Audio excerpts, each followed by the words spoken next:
La da da. Setting things up.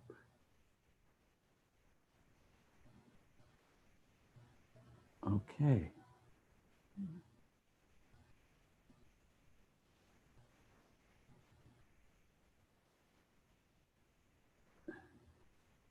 And I will get the recording started here.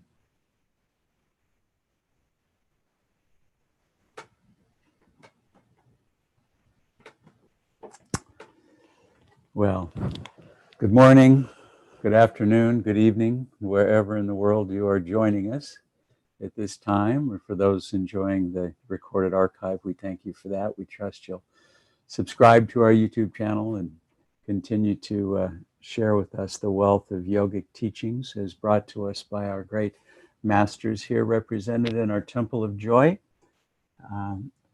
Gurudev Paramahansa Yogananda Ji brought us all yoga in the West in September of 1920. We're celebrating the centennial year this year. So I will give my typical disclaimer.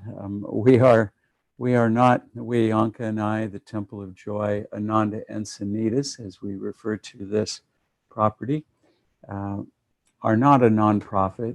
We're not a for-profit. We're not an institution of any kind.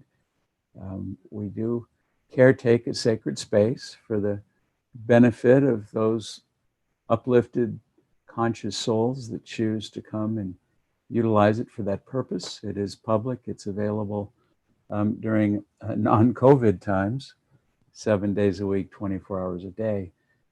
During these times, we do welcome individuals, no more than 2, coming again following the protocols, conscious protocols of facial covering and social distancing. But again, if you're so inclined to come on your own and meditate here, do yoga, or just sit in a sacred space, you're welcome to do that. Our weekly events, we do welcome up to 5 to join us physically, and you would sit right here in front of us as I'm looking, for those that choose to. I'm apt to make some comments that don't resonate for you. Perhaps I use a word that you're not comfortable with, or I express a thought that you might take exception to, and that's perfectly fine. I trust you'll forgive me early on for anything I say that doesn't resonate for you, and I do ask that you don't take too much to heart anything that I might say, but I might suggest that you try on your own some of the practices that we model here in the Temple of Joy, our meditation, chanting. We practice mudras and pranayams, and these are just all tools. On their own, they're about as inert as a hammer, and just about as useless, other than perhaps a paperweight. But when you apply it to its intended purpose, it can build a house. And so it is true that these techniques, when applied with the intended purpose of building your house of God, the temple of your own self-realization, they're very powerful. Chanting alone, Master had said, is half the battle. The battle is to quiet the mind, to get beyond the disturbances of our emotions, the humanness, if you will, the limited state of duality and relativity where everything has a counter-argument, where for every up there's a down, for every joy there's a sadness, love followed by hate, courage followed by fear. It's an inevitable reality of this plane of existence. Duality defines this physical world, as a matter of fact. Every atom is polarized, is dual, with its positive and its negative pole, as is every argument, as is every relationship. So it is that we seek to use the yogic tools to go beyond the physical limitations of reality as we know it in this dimension, defined by our 5 sense instruments: sight, sound, smell, taste, and touch. And of course, we know that all of those instruments are useful, very much so, but limited. They don't paint the entire picture. They don't lead us to the higher states of realization that the inner eye, the Christ center, the spiritual eye, here at the point between the eyebrows, can realize for us and put us in direct contact with our own divine nature. This is what yoga is, union of your own little differentiated self, your ego, your sense of self-identification, and expanding that to enfold everything, to reunite your consciousness with the source of that consciousness, your soul with the infinite soul, your joy with infinite joy.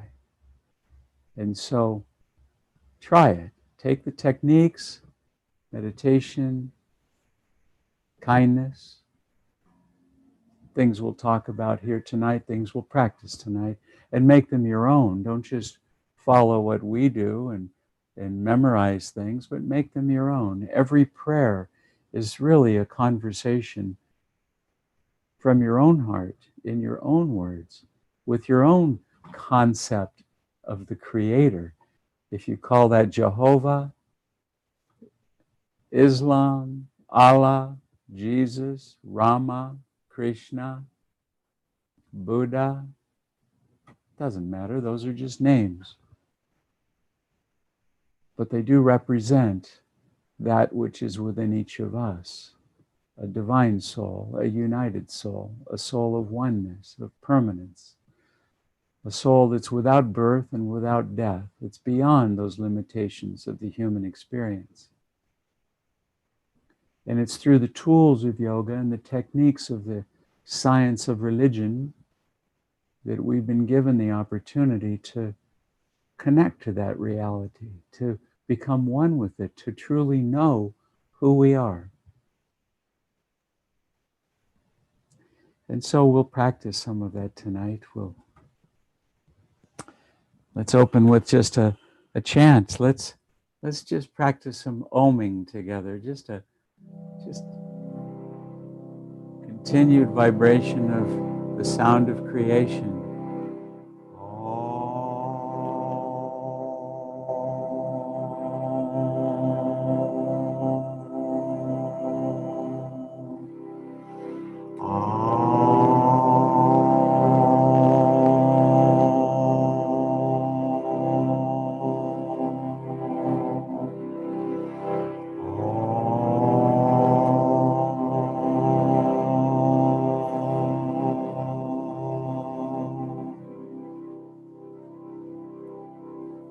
We'll chant the hymn to Brahma, an ancient chant. We'll do it in English. If you don't know the words, just take this inward. Hold it to the light of the spiritual eye. Lift your gaze to that point between the eyebrows. Full of bliss, giving joy, transcendent, of higher knowledge, the abode, do all no more, clear as the heavens, known to all as thou art that. He is pure, permanent, unmoving, the everlasting, seer of all, far, far beyond qualities and thought. Guru, Lord, I bow to thee. We'll do it again. Full of bliss, giving joy, transcendent, of higher knowledge, the abode, do all no more, clear as the heavens, known to all as thou art that He is pure, permanent, unmoving, the everlasting seer of all, far, far beyond qualities and thought. Good Lord, I bow to Thee. Good Lord, I bow to Thee. Chant home together. Om, Om, Om.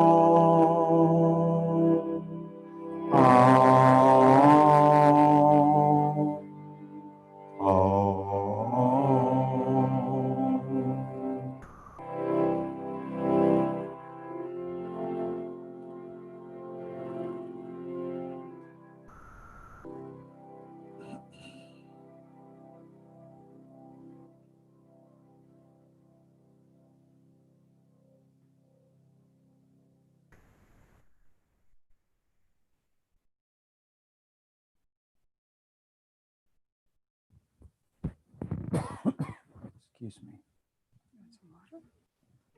Yeah, I think I will need some water.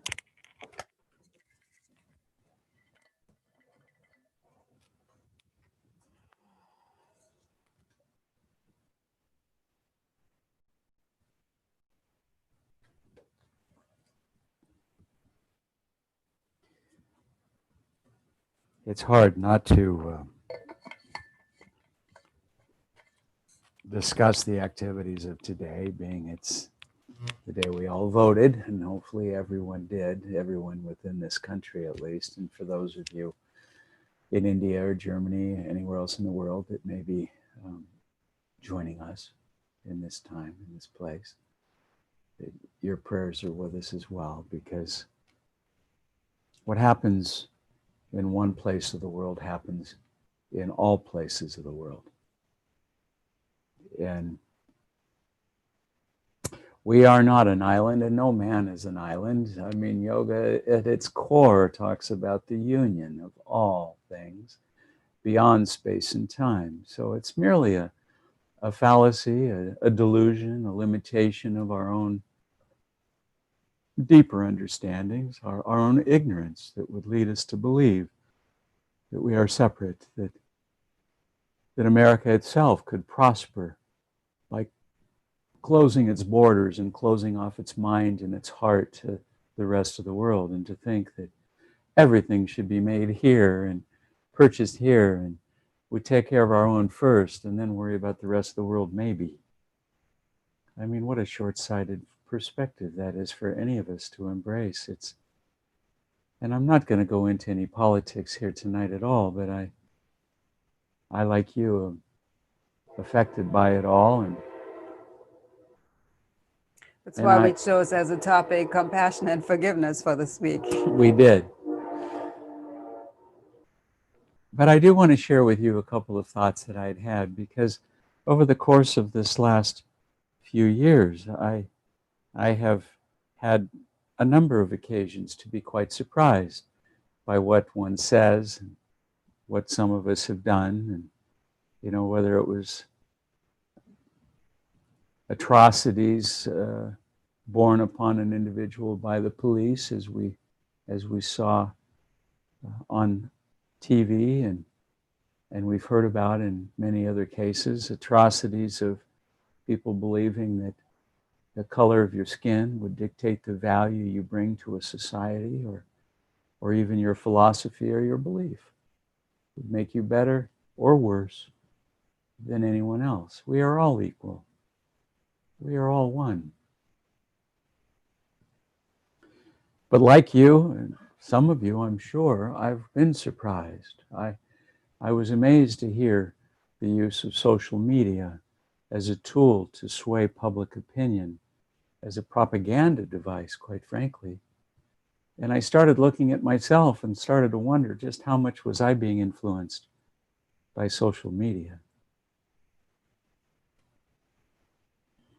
And I will admit freely that that influence was quite profound.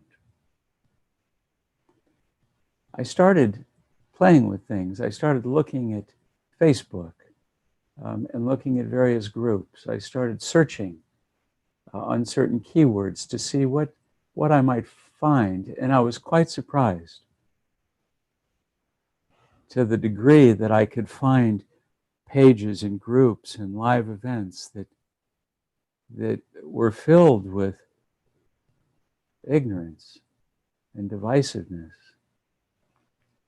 And on one hand, I felt proud that I'm in a country where we'll put up with that, where it's legal and encouraged to have a point of view and to be free to share it publicly.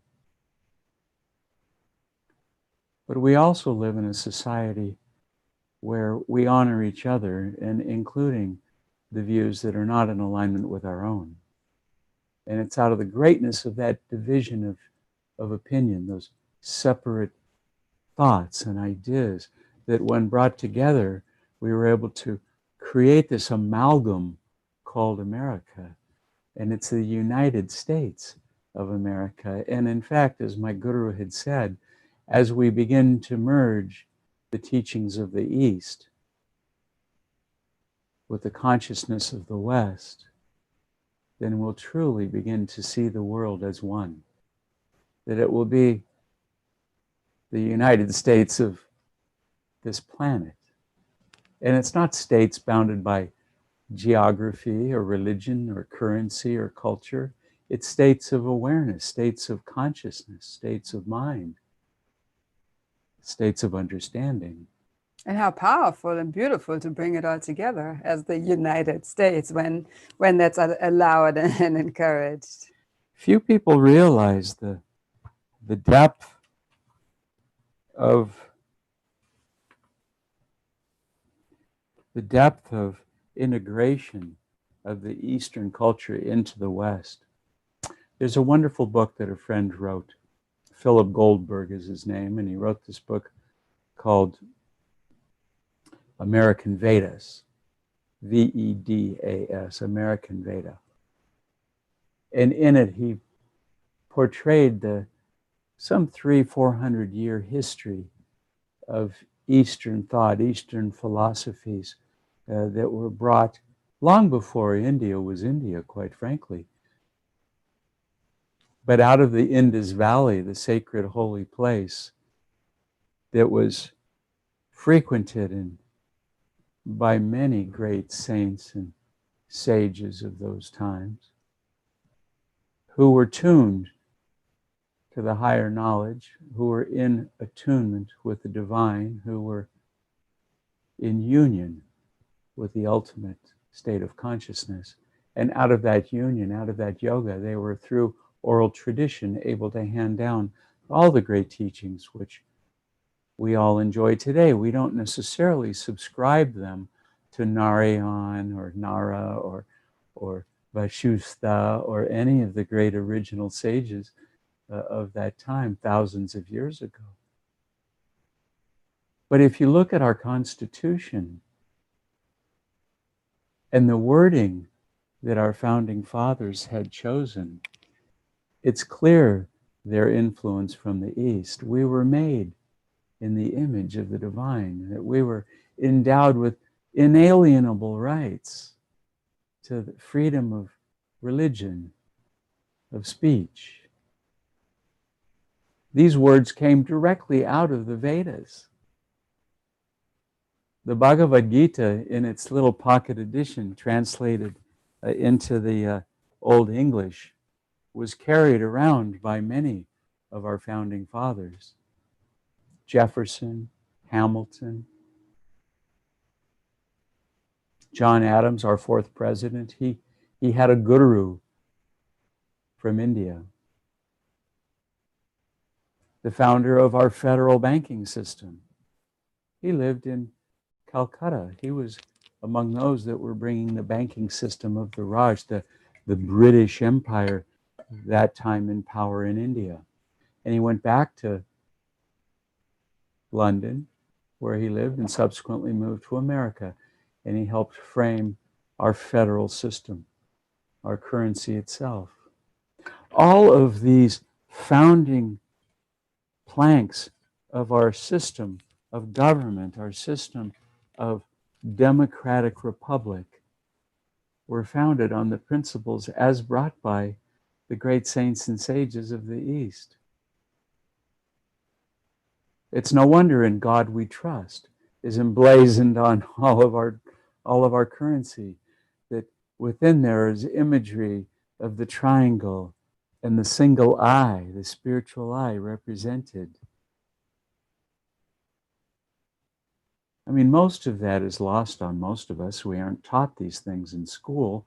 In our history lessons, we were never told anything about the Eastern traditions of yoga, about the Vedas and the Upanishads. We were never exposed to the Bhagavad Gita or karma and reincarnation, or that we are made in the image of the divine. We were given these things perhaps through our church, our religions, to the extent that those religions were able to frame the ultimate truth into a context that was somewhat itself limited by nature of its own institution. So, as I said in the beginning, we don't have an institution here. We call ourselves Ananda Encinitas not because we're directly affiliated with any organization, Ananda inclusive, even though we have many friends there.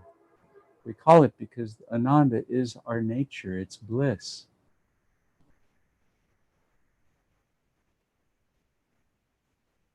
We are made in that divine image.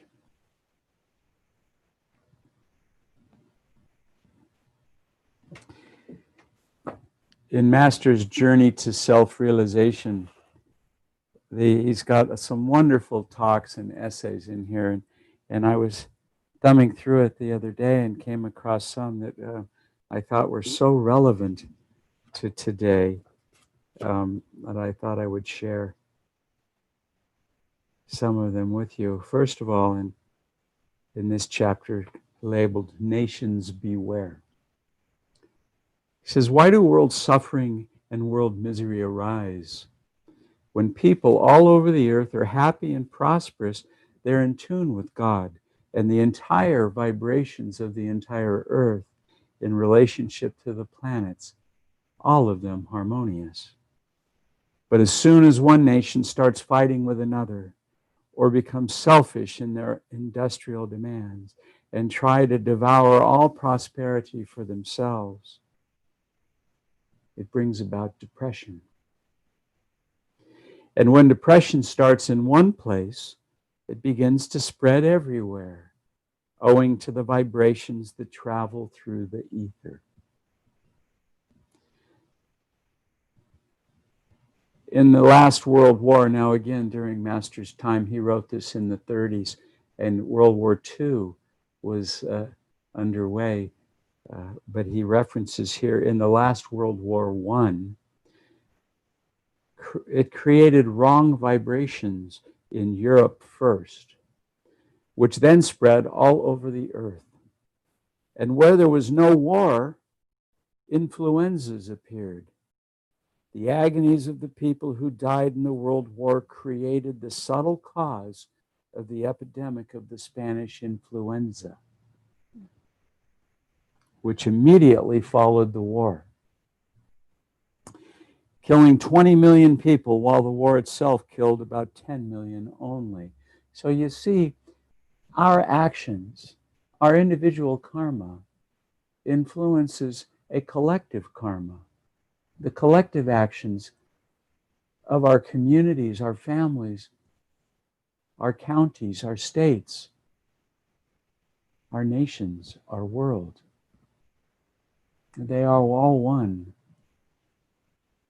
Coronavirus was not the China plague. It may have first arose or may have first been revealed there. But where it spread was karmically dictated. It was dictated more out of a degree of low-level consciousness that dictated all of us to slow down and take a look inward. What are we doing? Where are we going?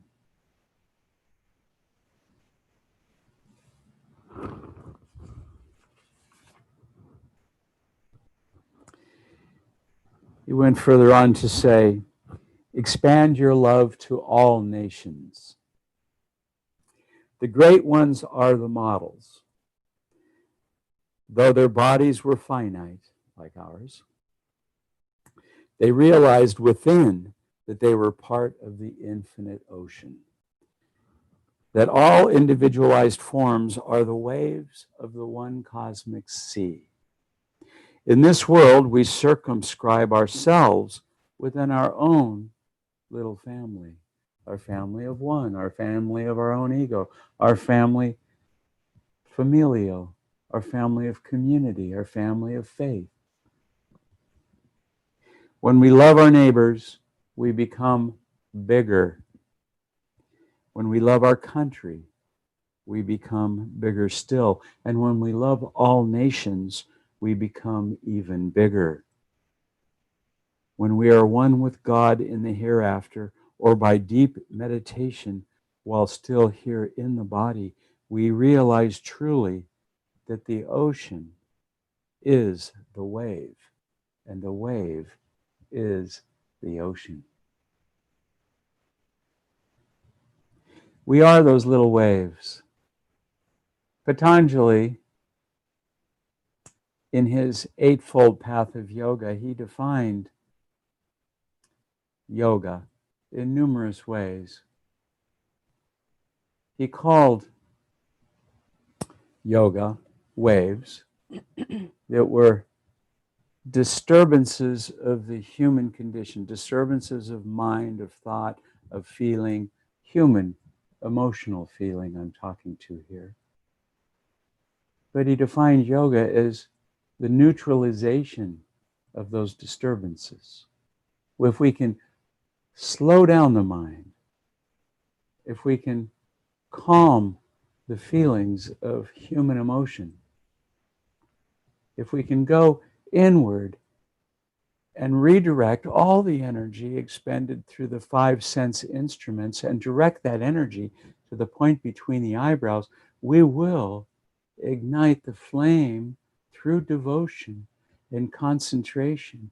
It will burn through the fog that precludes us from realizing our true nature, that will burn through the haze that keeps us from seeing the pure reflection of God within us.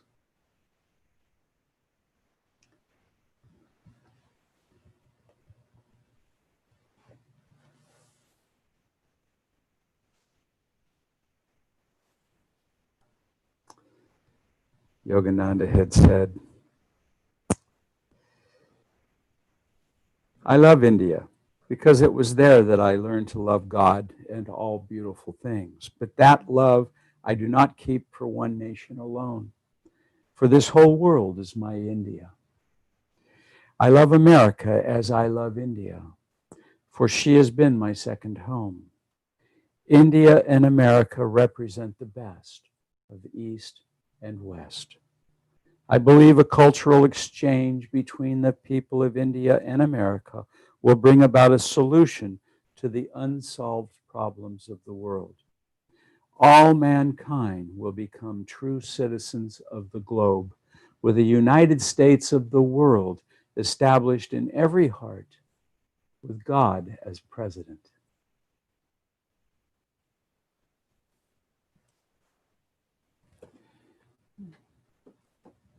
You know,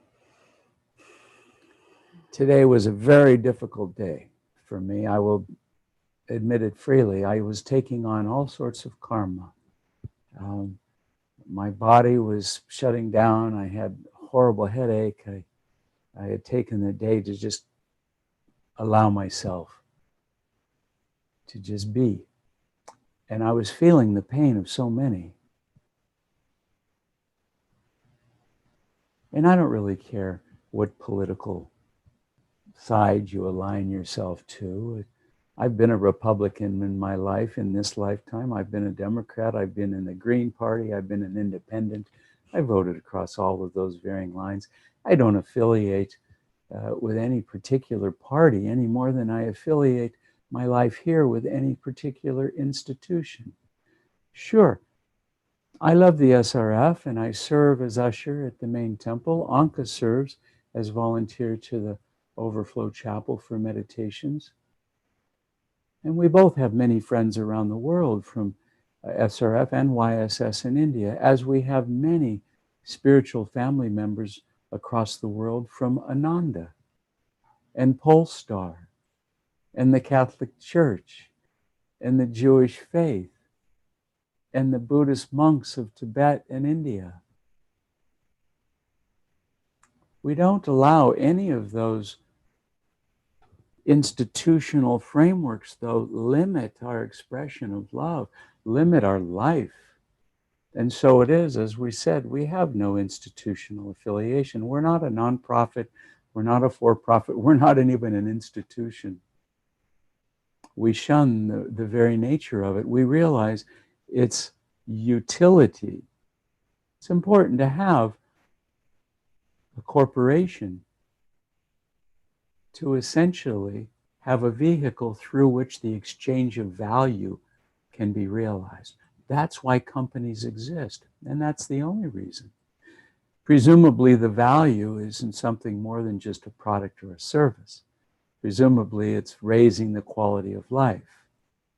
Presumably, it's resolving many of the problems we face. Likewise, a religion. Limited, certainly, in its institutional expression. Many of them, followers of Jesus as an example, took off as great Christians, became Lutherans, Protestants, Baptists, Catholics, Orthodox or not, all of them coming from the same seed, the same founder, and yet each of them expressing those teachings in an entirely different way. They modify the original teaching, which is beyond the limitations of modification. The original teachings beyond institutions themselves. I myself even take exception, and I'll admit this freely, and for those of you, again, if I say something that you don't agree with, by all means, that's perfectly fine. I expect many would disagree with me. But my own Gurudev, when I look at how he signed his name on the letters and in the books he wrote, Paramhansa, Paramhansa. But it was after he leaves the body that the institution that he founded decided to add an A into his name, Paramahansa, which is how you'll see it spelled in the books they publish. Now, it seems kind of trivial, and it really is, and the explanations given by the institution as to why they added that A, certainly can make some logical sense to one or another, but it made no sense to me as to why did it matter?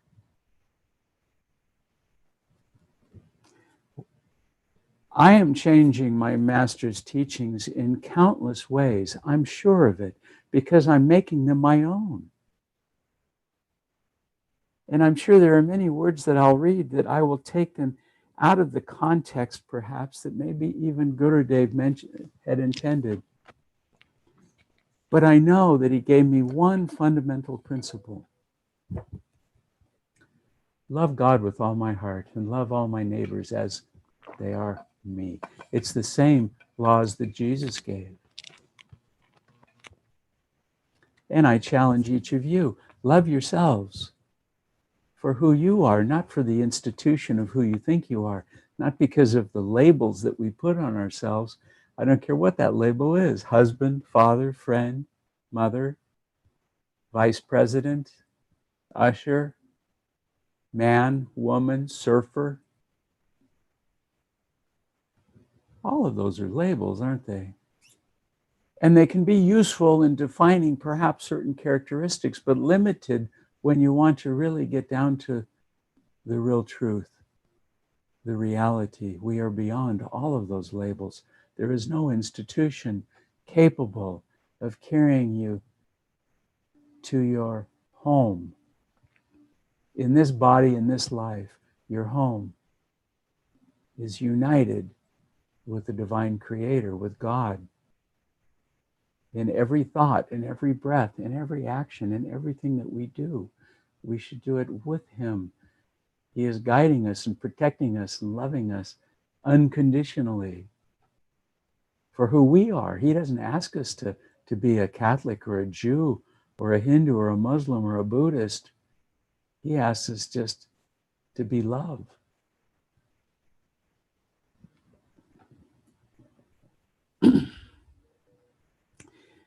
Voters don't really know a candidate. Usually they're not in a position to make a personal judgment of his or her character. They only know what they read or hear about them. If he's said to be capable and a nice person, they might feel inclined to vote for him. But where is the grounds for judgment? Where is the standard of truth with which to measure each politician? None has been established. Thus, the masses too often are swayed by propaganda and sentiment without really knowing what is actually going on. Even an unworthy candidate can get votes if he has the money for a good publicity program. Wow, and when did he write this? 1934. But it's wrong to advertise how good one is if one hasn't the qualities to back it up. The system of voting for candidates is spoiled when money rather than merit can make the difference in getting someone elected president. And politicians, unfortunately, have a reputation for seeking out those with money for help. Worthy candidates without such contacts may remain too little known to even attract a vote.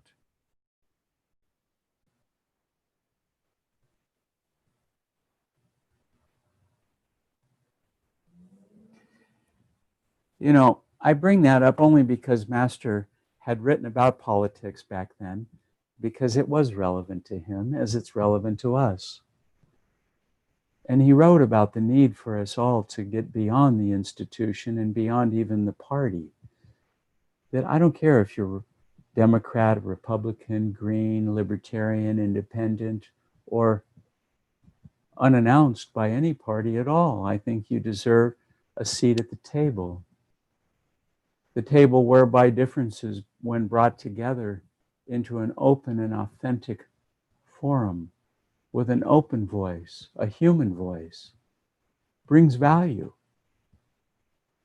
Not necessarily the value of conflict, but the value to be able to look beyond one's own limited perspective. You know, I was diving into social media this week and Facebook, searching for things, and what I was getting back were things I'd never even considered. Then I went and I started searching in Google. And I challenge you to do this. Put in the search engine, global warming means, and leave it blank. And see what comes back for you. That will be very telling, or should be, for you. Because what comes back for you will be different than most anyone else. It'll be predicated on every other keystroke that you've had that's been monitored and tracked. It'll be tracked by every search that you've ever done, every Facebook page you visited, every post that you've made by Twitter or LinkedIn or Twitch. Because our social media engines are no longer a free platform for free expression subsidized by advertising dollars, as TV and radio were. There's something far more than that. And unfortunately, they could be incredibly great, but they can also be very sinister. You may not realize it, but Facebook and Google and Twitter and LinkedIn are no longer ad subsidized. They don't worry about click-throughs and page views and eyeballs as we talked about in the 70s, 80s, 90s. 20 years ago, that's really what advertising was. how many page views they could deliver at a half a cent a page view. And if you clicked on that and went to a domain, that click through was worth 10 cents. You know what they sell today? Influence. They're selling their ability to influence your behavior because they know so much about you and me. And they can go to their advertiser and not just have to sell them on click-throughs or page views. They'll sell them on actual behavior. They'll know that when you looked at this page, the next thing you're going to do is probably swipe left to right or top to bottom. They actually know what your fingers are doing on your screen. They track that. They have algorithms that were written in machine language that have grown so intelligent that the engineers that design them do not even understand the algorithm anymore. Imagine that. Those algorithms are so smart. Now, we talk about artificial intelligence. This is when you talk about AI, as it's abbreviated, in the context of the engineers at Google and Facebook and LinkedIn and Twitter and Twitch and many, many others. They're talking about algorithms. And they're writing these algorithms in machine language that learn. And the more they are exercised, the smarter they get. And they learn about your behavior. They know that when green was on the screen, you did something. When it was yellow, you did something else. When this ad came up, you did something. You looked at a different page, maybe you read an article, maybe you looked at another product, maybe you clicked off it very quickly. They track every single keystroke, every single click. And these algorithms are taking trillions and trillions of bits of data every second to predict your behavior. These social media platforms are able to create behavior. It's through the power of Facebook that the hate groups today that we are all seeing, white supremacists, neo-Nazis, local militias, domestic terrorists of all types, have been able to gather and organize. If you go back and look at the history of our social media, there was no such organizing capable. They didn't have the vehicles to gather, the meetups and the Facebook groups and pages. We have had such a proliferation of expression. Yes, a very good thing. But even the senior vice president of engineering from Facebook would tell you that when they were designing the like button, they thought they were doing mankind a service, that they were giving you self-expression, that you were able to self-govern the value of content on the internet. Yes, a noble cause indeed, and to some degree, it does fulfill that, but that's not what it's become. He will tell you today that the noble causes that drove the development of the platform itself 15 years ago no longer stand.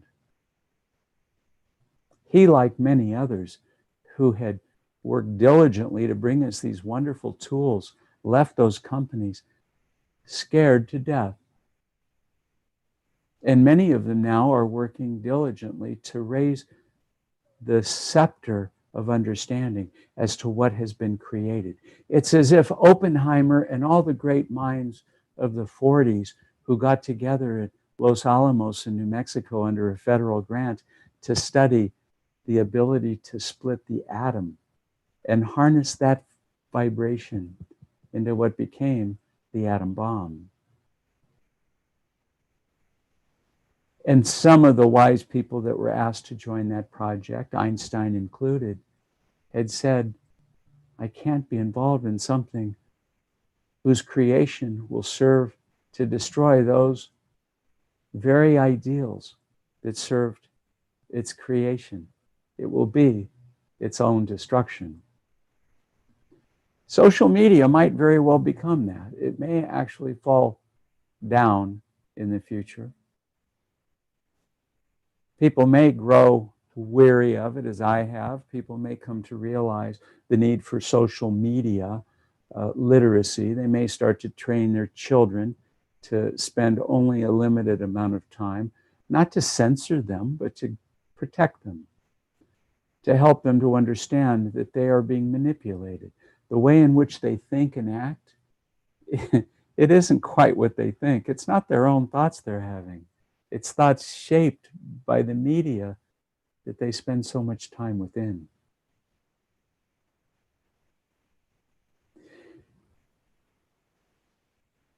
I have tried very, very hard to love my enemies. And I don't mean to say that I have any enemies that are out after me and, you know, somebody that I harmed and they're coming after me, but I mean people that to me live in such an unconscious way, that treat others with absolute disrespect, that would seek to harm others, that would believe that we are not all created equal. I've tried very hard to love and send love and understanding and compassion and forgiveness to those. And they exist across the whole gamut of life. I'm not going to point fingers at any individual. You might think, well, that deserves to be pointed at that one or that, and truly it probably does. But as I was really looking into this idea of compassion and forgiveness, and I kept thinking, I can't love a behavior that runs contrary to my own beliefs. I can't love somebody for being mean to others, for bringing about ignorance into the world. I can't love those behaviors, but I can love the soul of the being that is expressing those behaviors. I can have compassion to realize that by the grace of God, there go I. And I've thought so often how the masses gathered there in Jerusalem around Jesus as they were bringing this prostitute in front of the court of God, as they would call him. And they wanted to stone this woman for her sins. And as Jesus saw this crowd ready to stone this poor woman, he said, those without sin, here, cast the first stone. And he tried to place a stone in the hands of anybody in that crowd. Not one could take it, because they all realized that we are not any different than the worst of the worst, nor are we any less than the best of the best. That's compassion. To realize that within ourselves we hold the greatest love, and equally so, equally true, is that within us we hold the greatest hate. Yes, I am a racist. I will freely and readily admit it. I do see color when I see people. I don't react negatively about that. I do think about my African American friends who grew up in a climate where they were afraid for their own safety. In Los Angeles, where I grew up, they were afraid to walk the streets at night because the color of their skin. And I knew Japanese friends who were afraid of authority figures in this country because their parents during the war were held in internment camps here in our country, on our soil. And I have Jewish friends that I look at differently because I realize that, the Jews have had an entire history of suffering. They've been chased out of every country they ever tried to settle in. They were persecuted for thousands of years, and to this day, that makes up much of their identity. If you take away their pain and suffering, they probably wouldn't be Jewish anymore. And I have compassion for that. I don't necessarily align to it. I don't believe much that my Jewish friends might believe in any more than I might believe in what some of my Republican friends might believe in right now. But I have compassion because I understand that all those behaviors were behaviors that I myself have expressed. At some point, I would challenge you to ask yourself, what were you doing 200 years ago? 300 years ago? Were you among those angry mobs in Salem that were saying, burn her at the stake? Those enlightened women that were persecuted as witches? Or those in the 16th century in Europe, the great scientists that were telling us that the earth isn't flat, that the sun and all the planets don't revolve around the earth, that there's a new truth, a new understanding, a new science. And they were persecuted by the Catholic Church. Maybe I was among them, a persecutor. Maybe I was one lighting the match of the fire that took the lives of others. Maybe I was the Pope. What were you?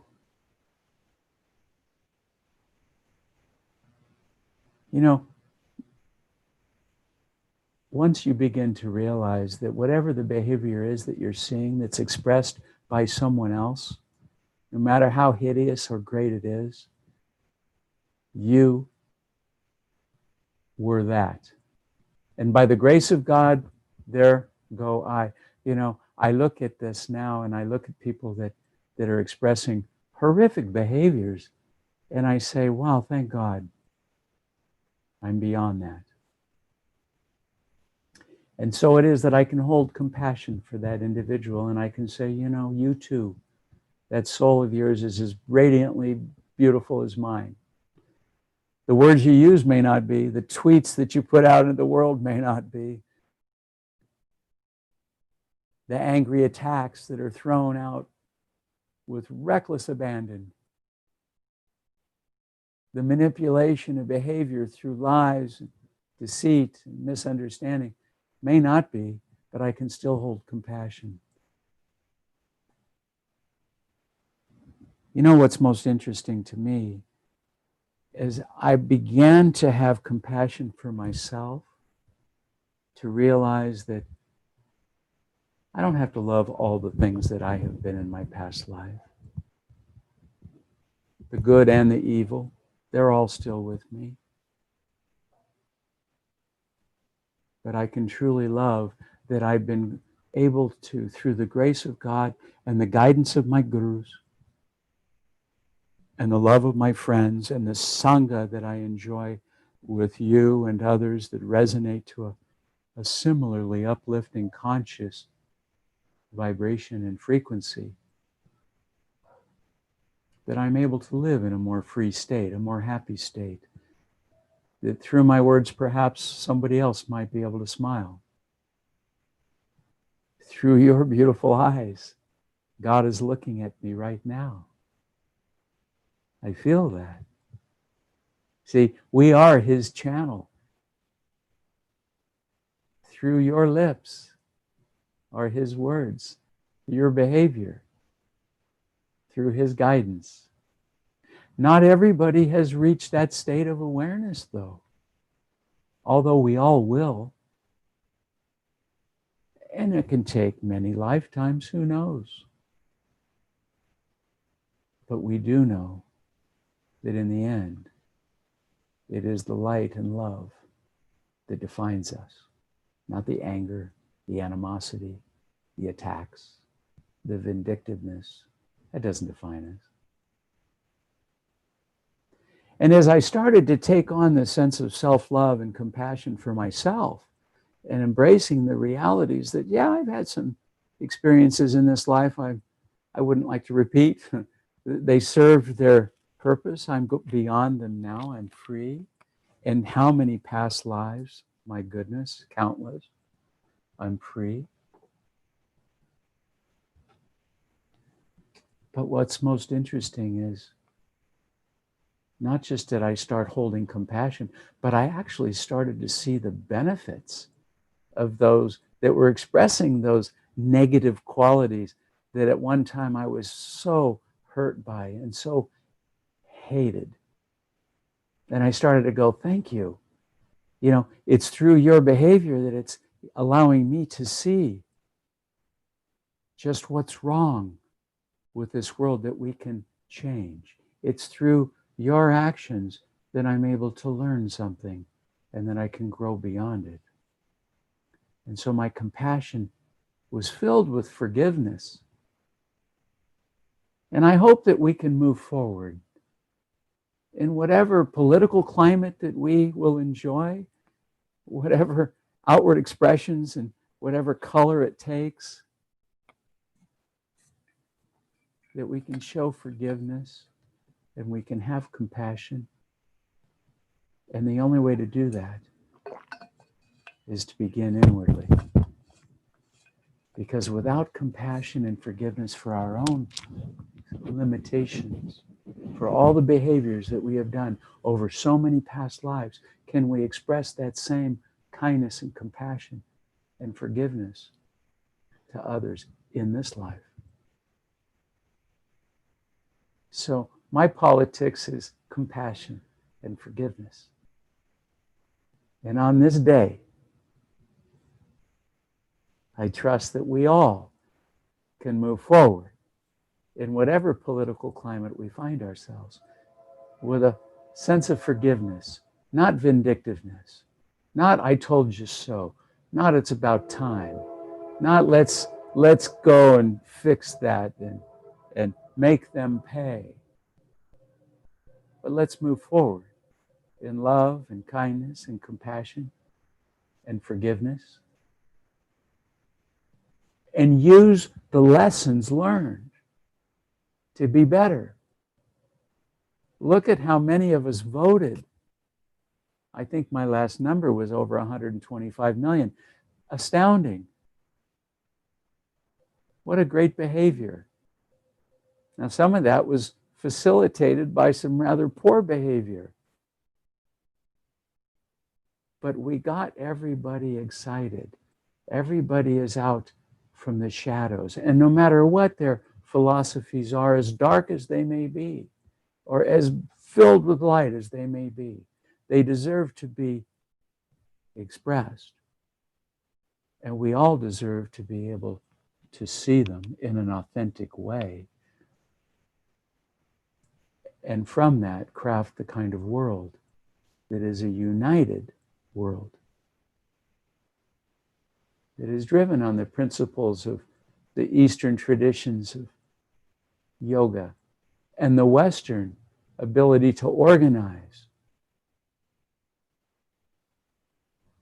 And together, those become something that is so powerful and in many ways taking us back to the very beginning, where our founding fathers realized that we hold these truths to be self-evident, that these are the ultimate truths beyond relativity, that we are all endowed with certain rights and certain freedoms. And with compassion and forgiveness, we can express those freely. And we can disagree, but we can move forward in a healthy way out of that disagreement.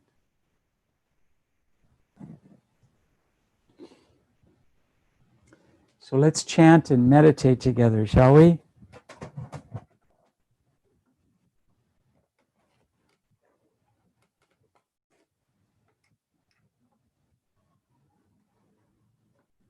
Not sure.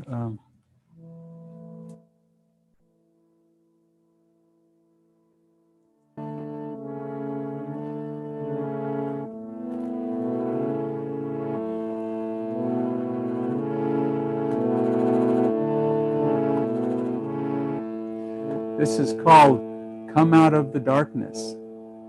How appropriate, right?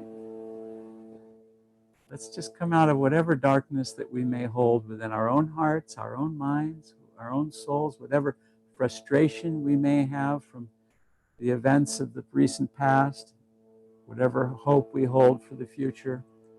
Let's do it in alignment to this truth. And fill me with thy light.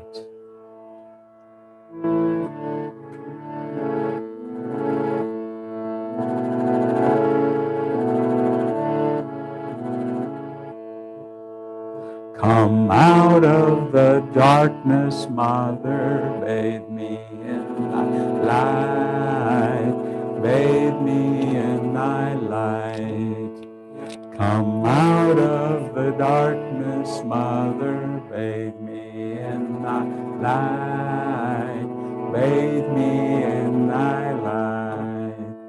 Come out of the darkness, Mother, bathe me in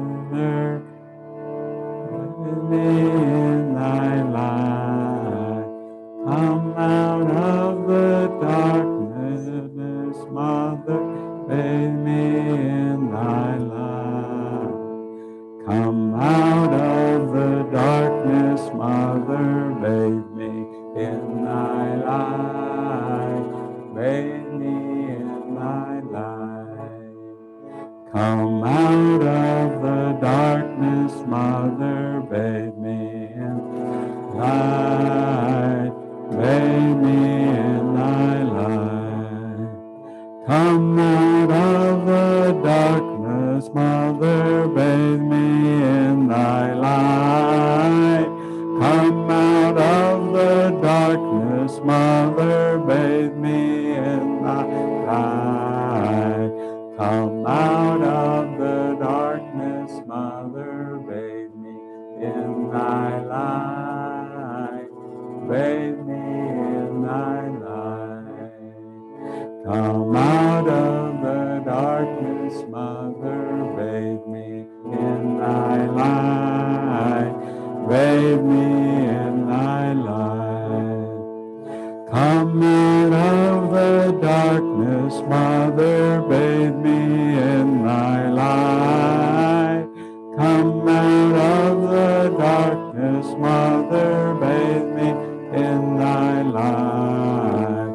Come out of the darkness, Mother, bathe me in thy light.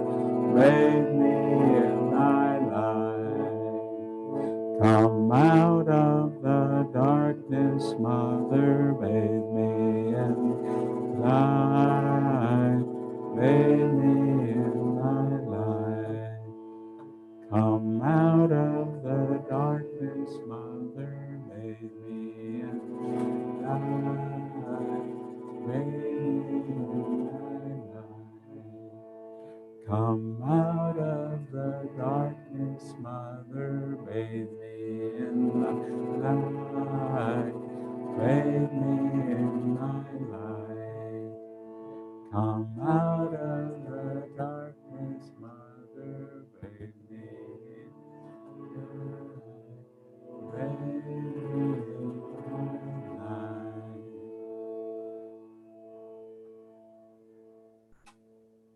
Come out of the darkness. And now's the time, isn't it? Now's the time. Let's bathe ourselves in that beautiful light of the divine that radiates in our inner temple, our spiritual eye. And with that, we get a chance to join in a brief meditation. We can lift our gaze up to the point between the eyebrows, always keeping the gaze uplifted. Why, you might ask? Well, it's known that wherever our gaze goes, so does our attention.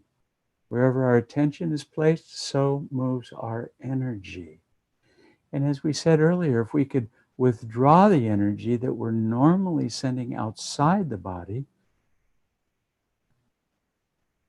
to experience the physical world through our five senses, and then bringing that back in through the mind and rationalizing what we've experienced, well, let's withdraw that energy from those five sense instruments and draw it into the center of our energy body and lifting it up through our gaze at the point between the eyebrows.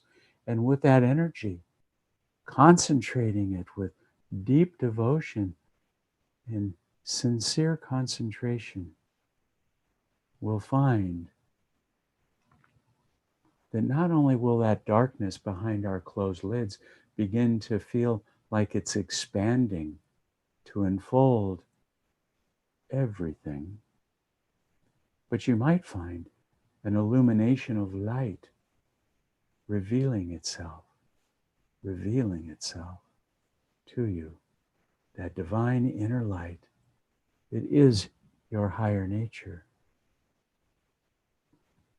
And so as you're relaxing and preparing to go into your meditation, bring your hands together in pranam with me and join me in this prayer as we invoke the saints and sages of all religions to join us in our meditation. Heavenly Father, Heavenly Father, Divine Mother, Divine Mother, friend, beloved God, friend, beloved God, Lord Jesus Christ, Lord Jesus Christ, Bhagavan Krishna, Bhagavan Krishna, Mahavatar Babaji, Mahavatar Babaji, Lahiri Mahashaya, Lahiri Mahashaya, Swami Shri Yukteswar, Swami Shri Yukteswar, and Paramahansa Yogananda, Paramahansa Yogananda, saints and sages of East and West, saints and sages of East and West, humbly we bow before you all. humbly we bow before you, Divine Mother, Divine Mother. may my heart be open May my heart be open to feel your infinite love, to feel your infinite love, that I might share that love that I might share that love with all whom I meet. with all whom I meet. Keep my mind open, Keep my mind open, that I may receive that I may receive your wisdom, your wisdom, and that wisdom and that wisdom will guide my every step. will guide my every step. I am your child. I am your child. Join me in my meditation. Join me in my meditation. Help me to feel my oneness with thee. Help me to feel my oneness with thee. Om Om Shanti Shanti. Shanti. Amen. If you have any of your own meditation techniques, we'll practice them now. And if not, just go inward and concentrate on the breath. Always with the gaze uplifted at the point between the eyebrows, but allow the breath to rise up. Just observing it as an impartial observer, as if you're watching somebody else's breath.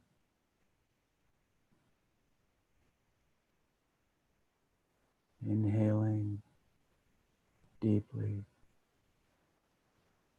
and exhaling completely. And allow that breath to take you ever more deeply inward, releasing all tension from the body, all disturbances of the mind and the emotional heart. And for these few minutes, go and have that deep personal relationship with the divine within you.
Let's spend a couple of minutes now in our meditative state to share this cosmic, powerful healing energy with others in our lives that are in need of healing. And at that spiritual eye, let's visualize those in need of healing. See them surrounded with your own field of conscious, healing, white light.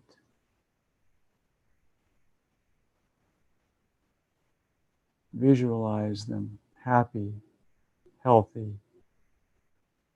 rising beyond any limitations of the body, of the mind, the heart.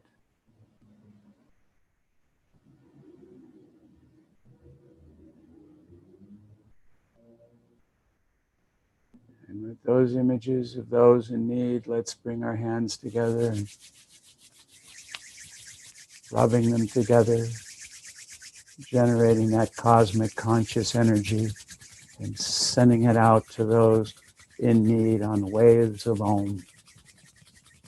For healthy bodies, for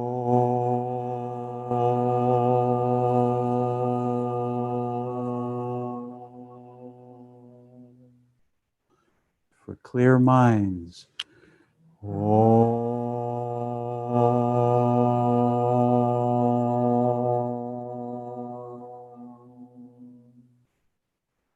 and for divinely awakened souls.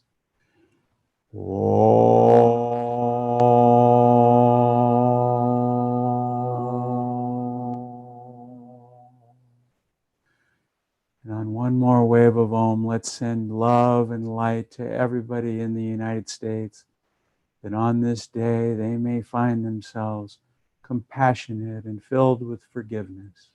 And the world too. And the world too.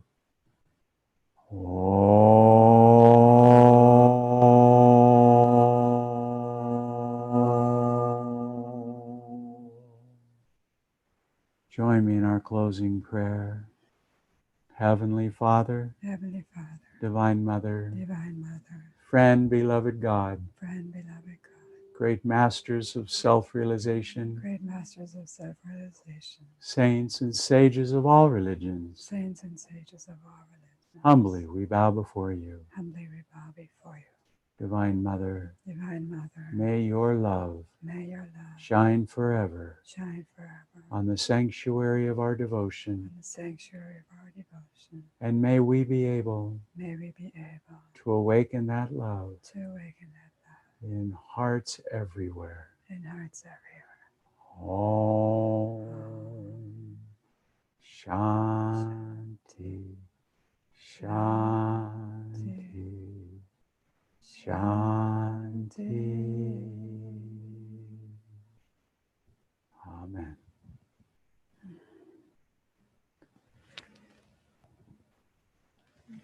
Before we end with all of you that are with us here live and online, I want to speak to those watching the recording. Again, want to thank you for doing so, for making such a choice in your life to choose consciousness and happiness and growth, compassion, forgiveness. And may you help us to spread that with all whom you meet. We are saints having a human experience. Let's begin to act this way and show the world what it deserves to see, the same kind of love and joy and happiness that resides within each of you. So subscribe to our YouTube channel, watch other videos that we have, join us weekly, Tuesday night for our healing circle, Wednesday night for our satsang meditation, and Thursday morning for our yoga class. Just this week, we're not going to do the yoga class tomorrow, but on Friday. I'm taking a class this week. So this Friday at 7 p.m. So hopefully you can join us. And the info. Yeah, this week only. Yeah. But again, I'm going to stop the recording. Thank you for watching.